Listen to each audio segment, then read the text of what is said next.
Sir, आज कल्याण डोंबिवलीचे शेकडो नागरिक आपल्याला भेटायला आलेले आहेत. काय त्यांना आश्वासन आपण आपल्याकडून दिलेलं आहे, त्यांनी त्यांचं समाधान झालंय का? कल्याण डोंबिवली महानगरपालिकेमधील 65 इमारतींचा जो विषय आहे की ज्यासाठी कोर्टाने आदेश दिलेत की 65 इमारती या तोडल्या पाहिजे. आणि मला वाटतं ह्या 65 इमारतीमधील राहणारे नागरिक जे आहेत, जेव्हा त्यांनी रूम्स घेतले, बिल्डिंगमध्ये घर घेतले, तेव्हा त्यांना वाटलं की पूर्णपणे ही बिल्डिंग जी आहे ती लिगल आहे. पेपर त्यांना दाखवण्यात आले, KDMCचे पेपर असतील, रेराचे पेपर्स असतील, इवन दो पेपर्स दाखवून लोन देखील बँकेकडून मिळालेलं आहे. म्हणजे याच्यामधून साहजिकच लोकांना वाटणार की बाबा लिगल बिल्डिंग आहे, आम्ही लिगलमध्ये घरं घेतो आहे. आणि त्यांचा कुठेही दोष नसताना देखील त्यांना आज मला वाटतं त्यांच्यावरती कारवाईची टांगती तलवार आहे. कोर्टाने आदेश दिलेले आहेत.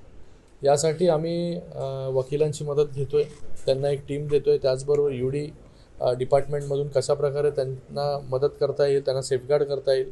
परवाच मला वाटतं महाराष्ट्र राज्याचे मुख्यमंत्री देवेंद्र फडणवीस साहेब बदलापूरमध्ये असताना त्यांनी देखील आश्वासित केलेलं आहे लोकांना की आम्ही पूर्णपणे जे आहे लोकांच्या पाठीशी आहोत. माननीय उपमुख्यमंत्री एकनाथजी शिंदे साहेब आहेत, त्यांनी देखील सांगितलेलं की ह्याच्यामध्ये कुठली पॉलिसी करून ह्यांना सेफगार्ड करता येईल का. तर माझं एवढं सांगणं आहे की बाबा पूर्णपणे या लोकांच्या पाठीशी आम्ही लोक आहोत. शासन देखील या लोकांच्या पाठीशी आहे. याच्यामध्ये जर कारवाई कोणावरती करायची असेल तर ती कारवाई जी आहे ती बिल्डर्स ज्यांनी फसवणूक केली अशा लोकांवरती जी आहे ती कारवाई झाली पाहिजे.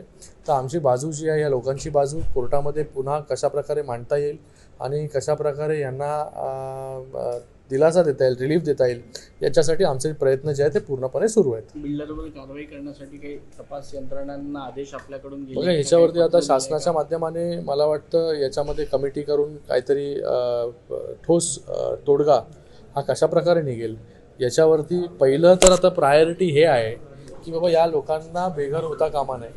या लोकांवरची जी टांगती तलवार आहे ती कशी हटेल.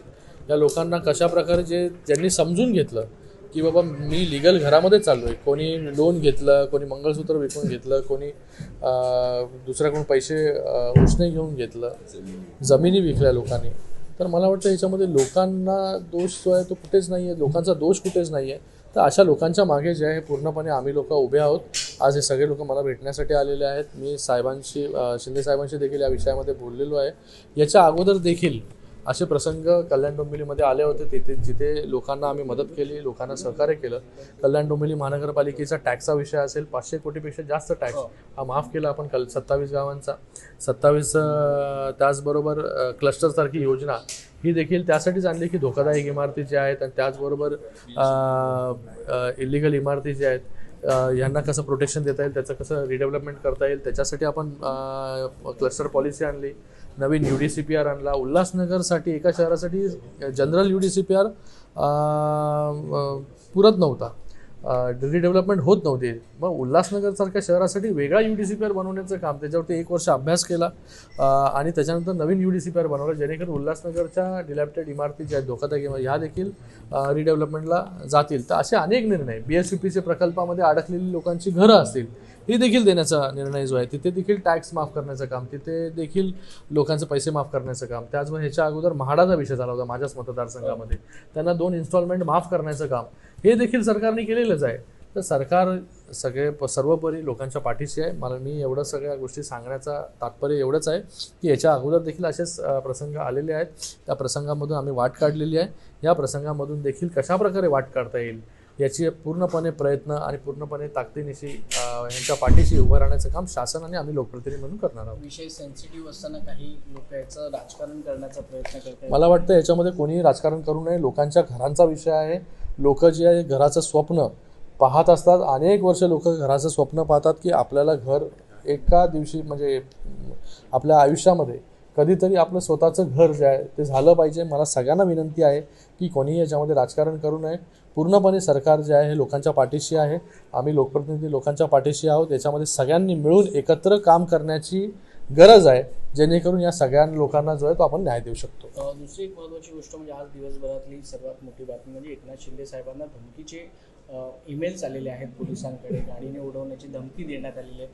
ही काही पहिल्यांदा धमकी आलेली नाही, या आधी देखील अशा धमक्या एकनाथ शिंदे साहेबांना आलेल्या आहेत. मला वाटतं याच्यावरती एन्क्वायरी जी आहे ही शासनाच्या मार्फत, सरकारच्या मार्फत, गृह विभागाच्या मार्फत जी आहे ती सुरू आहे आणि याच्या मागे कोण आहे ते लवकरात लवकर कळेल. दुसरी गोष्ट, दिल्लीत आज शपथविधी पार पडलेला आहे, बहुमताचं सरकार स्थापन झालेलं आहे, अनेक दिग्गज नेत्यांच्या उपस्थितीत तुम्ही देखील खासदार आहात, काय सांगाल? दिल्लीमध्ये खूप वर्षानंतर तिथे BJPचं सरकार आलं, मी त्यांचं अभिनंदन करतो खूप खूप. आणि महिला मुख्यमंत्री ज्या प्रकारे आपण लाडकी बहीण योजना इथे राबवतोय मुंबईमध्ये, महाराष्ट्रामध्ये, त्याचबरोबर बहिणींनी मोठ्या प्रमाणामध्ये मतदान देखील केलं आणि आज दिल्लीचे दुराजी आहे ती ही का महिलेच्या हाती देण्याचं काम माननीय मोदीजींनी केलेलं आहे. मला वाटतं त्यांच्या मार्गदर्शनाखाली, नेतृत्वाखाली नक्कीच दिल्लीमध्ये जे आत्तापर्यंत कामं होत नव्हती, दिल्लीमध्ये पॉल्युशनचा विषय असेल, दिल्लीमध्ये ट्रॅफिकचा विषय असेल, दिल्लीमध्ये इन्फ्रास्ट्रक्चरचा विषय असेल, दिल्लीमध्ये यमुनाचा पॉल्युशनचा विषय असेल, हे सगळे विषय गेले अनेक वर्ष तसेच गंभीर होते. हे विषय सोडवण्याचं काम नक्कीच नवीन सरकार करेल आणि नवीन सरकारला खूप खूप शुभेच्छा देखील देतो. असं म्हटलं जातं दिल्लीतलं सरकार बसल्यानंतर आता महाराष्ट्रातलं तुमचं जे ऑपरेशन टायगर आहे ते आता अधिक जलद गतीने सुरू होईल. पण दुसरी गोष्ट अशी आहे की उद्धव ठाकरेंकडून देखील सेव्ह टायगर या ऑपरेशनची आता घोषणा झालेली आहे. दर मंगळवारी सगळे UBTचे नेते आहेत ते सेना भवनमध्ये बसणार आहेत, चर्चा करणार आहेत आणि नाराजांचं मन वळवण्याचा प्रयत्न करणार आहेत. तर ह्या सेव्ह टायगरकडे कसं बघतात? बघा, मला वाटतं हे अगोदरच करायला पाहिजे होतं. आता सगळे टायगर जे आहे ते तुमच्या पक्षामधून जे आहे, म्हणजे तुमच्याकडून पिंजऱ्यातून बाहेर निघाले.